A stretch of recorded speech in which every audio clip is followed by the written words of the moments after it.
তুই এনে থাক, আমি বসকে বলে আসতেছি। আচ্ছা বস, ওদেরকে নিয়ে আইছি। এই চুপ চুপ। এখন চোপ থেকে কি লাভ? ঘুমন্ত শের যখন শিকারের গন্ধ পায়, তখন কি সে ঘুমিয়ে থাকতে পারে? সারা জীবন তো দেখছস মানুষ রং দিয়া হোলি খেলে,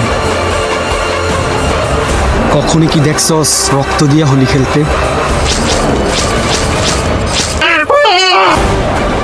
কে সে?